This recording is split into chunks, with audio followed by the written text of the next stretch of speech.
Bien sûr, pour un éditeur en fait de littérature étrangère, les textes existent tout le temps 2 fois. Et parfois, je n'ai pas exactement la même sensation de lecture quand je lis le texte en anglais et quand je lis le texte en français. Alors que je comprends parfaitement ces 2 langues, évidemment je comprends mieux ma langue maternelle, mais je parle parfaitement anglais, donc je n'ai pas de problème de compréhension, c'est pas ce que je veux dire. C'est plus, effectivement, on les lit 2 fois, on les lit autrement aussi. La première lecture, elle est beaucoup plus globale, on se dit est-ce qu'on va le faire, est-ce qu'on va pas le faire, quelle qualité on y trouve, et la lecture du texte traduit, en fait c'est presque là qu'on le découvre pour de vrai. Parce que du coup, je ne me pose pas des questions stratégiques, je me pose pas des questions, je me pose aucune question. Le texte est là et je suis dans ma relation avec lui et rien que là-dedans. Et les bons livres pour moi, c'est ceux que je peux relire des dizaines de fois. C'est-à-dire quand je l'ai lu le livre une fois en anglais, quand je relis la traduction pour la première fois, quand je relis les épreuves, et quand quelquefois je reparcours le livre pour en parler. Et les textes qui résistent à toutes ces lectures, ce sont des bons livres. Voilà. Je ne m'ennuie pas de les relire, je sais exactement comment tout se passe, je peux même en citer des phrases, mais je suis dans le texte en permanence avec presque la même naïveté que le lecteur. Je repars dedans avec une fraîcheur, avec une envie de le découvrir. Et voilà, tous les textes ne sont pas comme ça, bien sûr, mais quand je décide de publier un texte, j'espère en tout cas qu'il a cette force-là, et je veux espérer que jusqu'au bout, il aura la force de me convaincre. J'envoie le texte une fois que c'est terminé. Je détesterais envoyer des morceaux au fur et à mesure parce que, encore une fois, vu ma méthodologie, c'est pas possible. Le texte, ça veut rien dire. Un morceau de texte alors que j'ai pas terminé le premier jet. Et en plus, comme moi, quand je suis une fois que j'ai fait le premier jet, que je commence la réécriture, je ne retraduis pas forcément dans le sens du texte, donc je peux commencer par la dernière phrase, reprendre un chapitre au milieu, enfin c'est complètement anarchique hein, ma façon de travailler. Disons que l'ordre dans lequel je prends le texte, je l'apprends, je voilà, le désapprouve. Oui, une déconstruction concrète hein, du texte. Hein. Donc pour moi ce serait très difficile parce que forcément, la fin du texte informe le début. Si j'ai pas encore bien réfléchi à la fin du texte, le début sera mauvais. Hein. Bon, c'est voilà. Donc, non, Nathalie et tous les gens avec qui je travaille reçoivent le texte en entier et après on en discute. Mais, En fait, en général, ce qui compte avec des traducteurs comme Céline, c'est la discussion avant. C'est quand on s'est parlé, où je lui ai dit j'ai envie de te confier ce texte, je pense que tu ferais quelque chose de bien, tu le lis, et là on parle du livre. Et pour moi, c'est là que ça se décide. Je dis bien avec des traducteurs comme Céline, il y a d'autres traducteurs qui préfèrent qu'on les suive et de montrer un échantillon, ils préfèrent que ça se passe comme ça. Et puis d'autres à qui je fais faire des essais, tout simplement parce que c'est la première fois que je travaille avec eux et que moi je veux voir si mon choix était le bon. Je peux me tromper. Donc toutes les deux, je pense que notre système, c'est plutôt de discuter avant du texte. Et en fonction de ce que j'entends de sa lecture, là, j'arrive à percevoir si elle va lire, parce que c'est aussi ça, le traducteur, il faut qu'il lise intelligemment le livre. Et s'il le lit bien, il va donc bien le traduire parce que tout va s'imbriquer.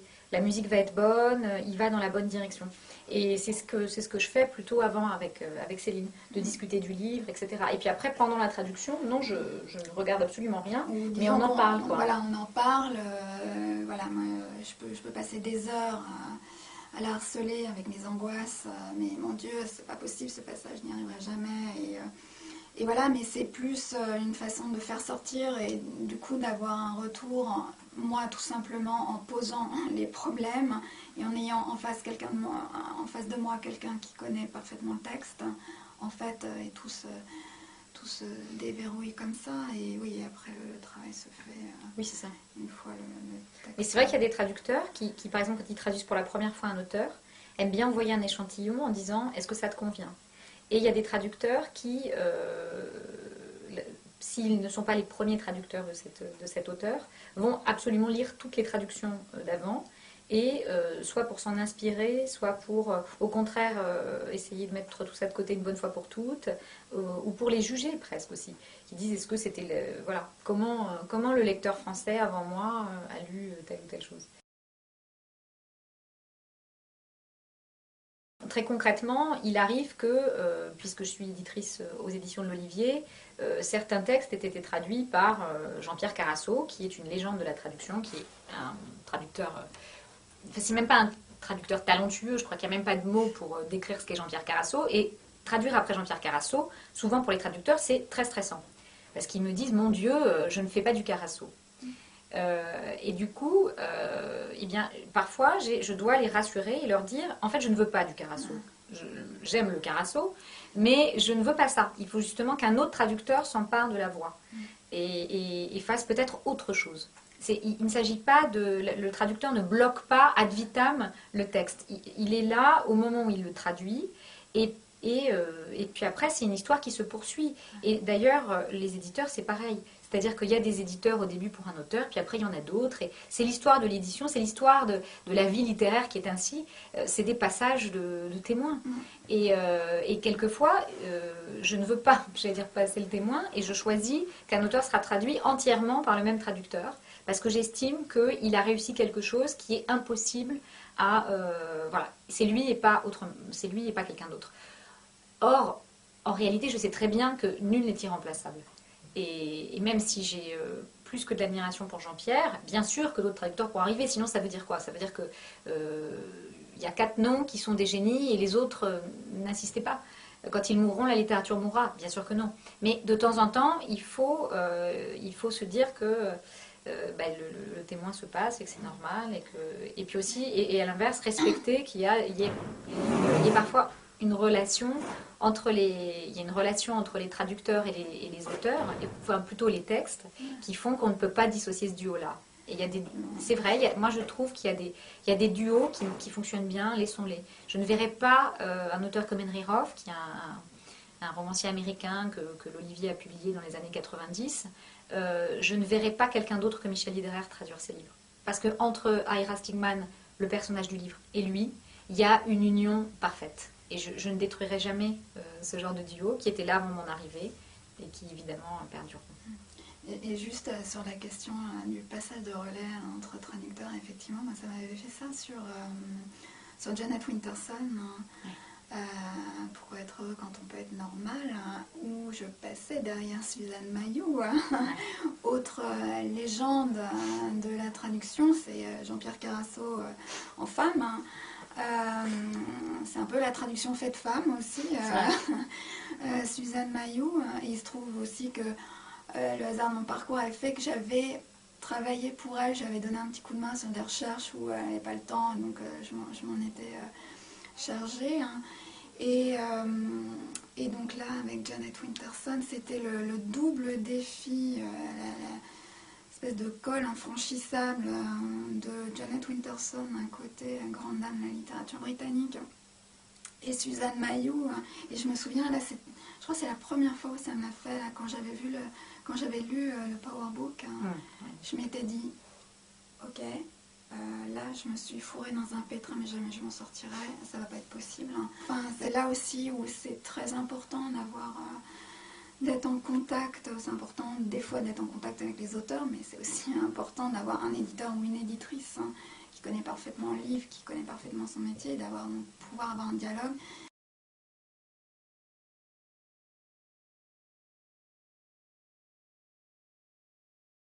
Amy Bender est un écrivain américain qui a la particularité d'être de la côte ouest. Alors je dis la particularité parce qu'il se trouve que je suis éditrice dans une maison d'édition, les éditions de l'Olivier, qui publie beaucoup d'auteurs de la côte est.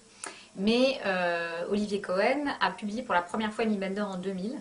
Elle s'était fait remarquer aux États-Unis en écrivant des nouvelles vraiment très courtes, un univers très particulier qu'on a comparé à Tim Burton. Alors je dis particulier parce que justement, la littérature américaine est quand même dominée, en tout cas symboliquement, est dominée par la côte Est. Le modèle américain, quand on pense roman américain, par exemple quand on dit aux romanciers français qu'est-ce qu'un roman américain, ils disent il se passe quelque chose. Il se passe quelque chose, on est dans un territoire particulier, donc que ce soit un territoire urbain ou un territoire rural, mais il y a l'idée toujours du territoire dans la littérature américaine. Il y a comme ça des espèces de cases de ce qu'est un roman américain et de ce qu'est un écrivain américain. Amy Bender, elle est à la fois totalement ancrée dans l'histoire de la littérature américaine et en même temps un peu à part parce qu'elle a cette inspiration pour moi un peu plus large. Notamment, je pense qu'un de ses inspirateurs, on pourrait dire que ce serait Richard Brautigan. Je trouve qu'elle a quelque chose de commun avec lui, d'une fantaisie et aussi d'un désespoir total. Et c'est pour ça que je parle de la côte ouest. Ces auteurs-là, au fond, parce que ce n'est pas le même territoire. Ce ne sont pas les mêmes villes, on n'est pas dans la même topographie, donc on n'écrit pas la même littérature. On n'a pas la même vie, donc on n'écrit pas la même littérature. Et je trouve que c'est ça qui est intéressant à dire sur Amy Bender, c'est qu'elle elle est une nouvelliste proche aussi de Calvino. Voilà, elle a une espèce de... Comme ça, quand on la lit, il y a tout un socle littéraire qui se met en place, qui est en même temps complètement américain, et en même temps, on va piocher partout, dans le roman européen.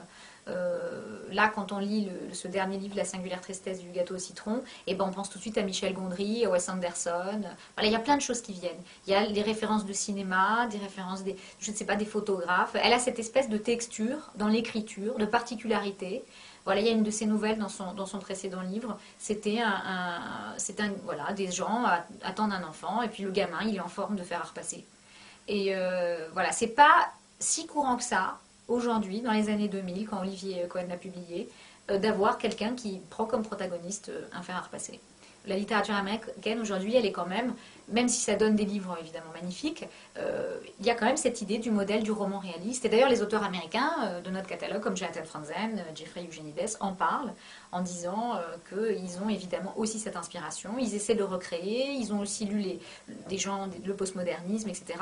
Mais enfin, il y a quand même cette idée de Philippe Roth comme modèle, et je les comprends. Bender, elle a ce petit décalage, et c'est ça qui a intéressé les éditions d'Olivier dès le début. Plus particulièrement sur ce livre. Quand j'ai lu ce texte, je me suis dit qu'elle avait réussi à conserver intacte l'originalité qu'elle avait dans les autres textes. Elle avait déjà publié un roman et deux recueils de nouvelles, mais qu'elle avait elle était passée un peu à autre chose, qu'elle avait réussi en tout cas quelque chose de précis qui était créer une famille. Le lecteur, je trouve, en tout cas moi, je me suis énormément attachée à cette famille. Elle est totalement dans un univers qu'on pourrait qualifier de fantastique, si on prend juste le fil de l'histoire. Une petite fille qui mange un gâteau, qui se rend compte qu'elle sent les émotions des autres. Ce n'est pas un pouvoir que la réalité permet. Mais ce n'est pas un roman fantastique. Ça n'a rien à voir avec un roman fantastique. Ou alors, disons, peut-être ce serait la définition du fantastique, tel que Todorov l'a défini, etc. Le fantastique n'est pas simplement les elfes, c'est pas ça. Le fantastique, c'est la réalité, mais légèrement troublée, légèrement décalée. Et c'est ce que j'aime beaucoup dans le roman d'Amy Bender. C'est que même quand je disais c'est pas un roman réaliste, j'ai tort en fait. C'est pas un roman réaliste au sens ce que signifie le roman réaliste comme étiquette littéraire. Mais on est tout le temps dans la réalité. On est dans une famille, on est dans un univers tout à fait, j'allais dire classique. Ce qui est intéressant, c'est que Bender, elle pose des bases classiques et en permanence, elle va les pervertir. Elle va, finalement, quoi de plus classique qu'une fête d'anniversaire. Sauf que cette fête d'anniversaire n'est pas comme les autres. L'enfant va se rendre compte qu'elle a un super pouvoir. Elle parle d'un thème universel, le rapport à la nourriture. Qui réfléchit à son rapport à la nourriture? Donc ce que j'aimais bien aussi, c'était la face cachée du livre, ce qui était un peu métaphorique, de dire on a tous, je sais pas, on est dépressif, on mange un peu trop de glace devant la télévision, ou on a tous ce rapport à la nourriture. Soit ce rapport pansement, soit à l'inverse, une forme de détestation, ou aucun rapport à la nourriture, ou justement, ça se passe très bien et on a un rapport à la nourriture très sain, presque neutre. Et moi, je trouvais que c'était le thème, évidemment, du livre, c'est le thème... C'est le thème qu'elle a choisi, mais qu'elle n'en faisait ni une question sociologique, ni... voilà, c'est pas ça, c'est autre chose que ça. Elle garde et elle conserve tout ce qu'elle avait, toutes ses influences littéraires un peu barrées, et tout ce mélange étrange qu'elle a d'être complètement américaine et en même temps un peu ailleurs. Et jusqu'au bout, elle fait le portrait d'une famille.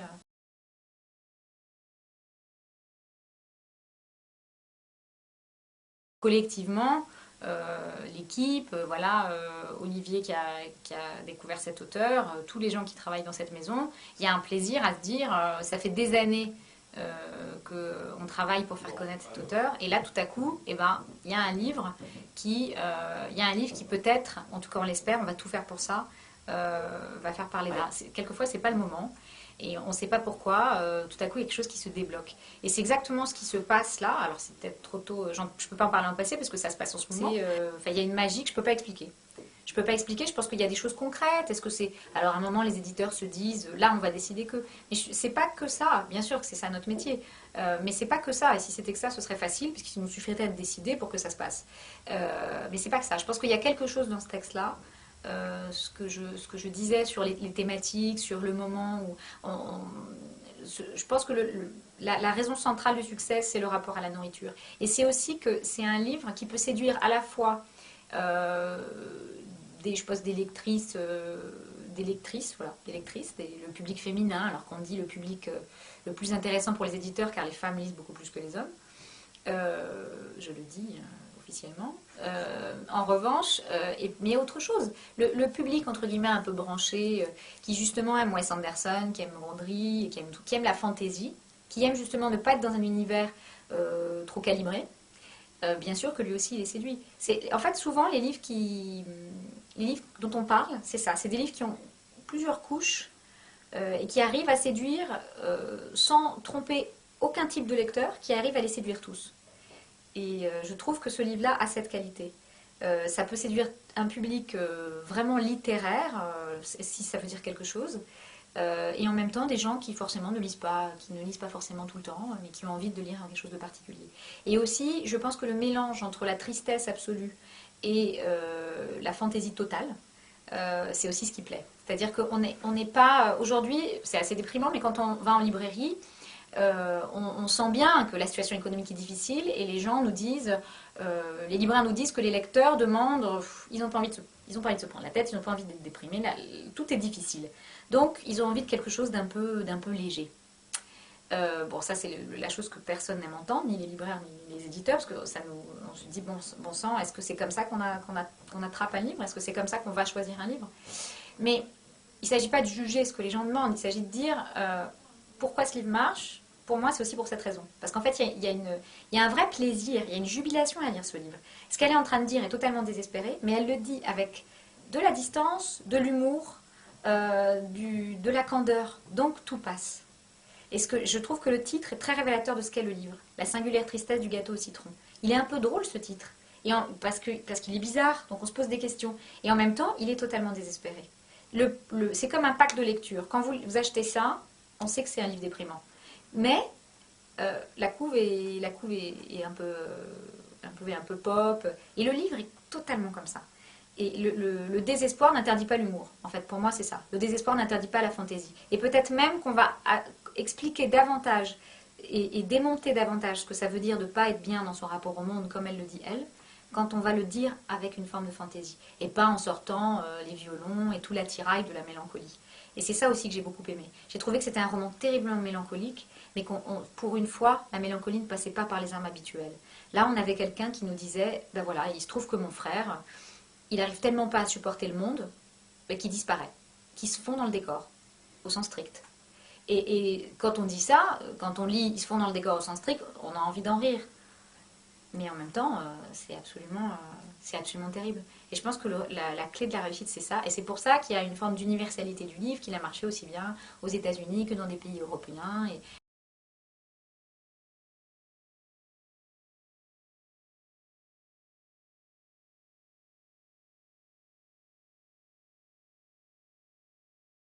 roman graphique, dans quelque chose de plus quotidien, plus ligne claire, comme ça, avec effectivement des super-héros déguisés en famille d'une extrêmement ordinaire. Donc, Et déjà, à l'origine, quand même, dans les super-héros Marvel, etc., le tout début, souvent, même de Spider-Man, etc., c'est quand même souvent des gens qui se rendent compte qu'ils ont un pouvoir et qui sont très embarrassés avec ça, qui savent pas quoi en faire et qui se disent... Alors après, Marvel a un autre schéma narratif, par ailleurs, et après, ce qui est intéressant, c'est ce qu'il va réussir à gagner contre ce monstre, etc. Mais à la base, tous les Marvel, pour moi, ils sont intéressants parce qu'il y a quelque chose de l'ordre de l'analyse psychologique, de dire... tous les genres, tout le policier, le fantastique, tous les genres, en fait, ne sont que des transpositions légèrement excessives de la réalité. Et pour moi, il y a toujours une base de réalité. Même quand on est dans quelque chose qui semble absolument recréé, pour moi, c'est tout le temps métaphorique. On est tout le temps en train de raconter un autre roman, une autre histoire. Et donc c'est ça effectivement qui est intéressant. Tu as raison quand tu parles de Daniel Close ou alors Adrienne Tobin. Adrienne Tomini. Voilà, c'est ce genre d'univers-là où on est dans quelque chose à la fois de très réaliste, mais un peu décalé. Il y a autre chose. Il y a une fantaisie qui se met en place, mais on est quand même toujours dans la réalité. Le décalage, effectivement, à l'œuvre, c'est elle le sait. L'histoire du super-héros, c'est complètement pensé dans le livre. Puisqu'en plus, la manière, rien que dans la structure narrative, il y a la scène initiatique. C'est exactement comme ça dans Spider-Man. Enfin, j'ai l'air d'être une espèce de spécialiste de Spider-Man, je ne suis pas du tout, mais quand même un peu. Il y a les scènes initiatiques toujours dans les Marvel. Là, c'est le moment où ils se rendent compte le moment où ils ne comprennent pas ce qu'ils sont en train de vivre. Ils se posent toutes les questions pragmatiques en se disant il se passe quoi. Et c'est ce qu'elle fait quand elle mange. Au début, elle avale la bouchée, elle ne sait absolument pas ce qui lui arrive. Elle est dans un autre monde. Et ce que j'aime beaucoup, c'est que bien sûr, ça pourrait partir dans quelque chose de totalement magique et fantastique. Mais ce n'est pas ce qui intéresse Amy Bender. Ce qui intéresse Amy Bender, en fait, c'est de faire le portrait d'une famille américaine.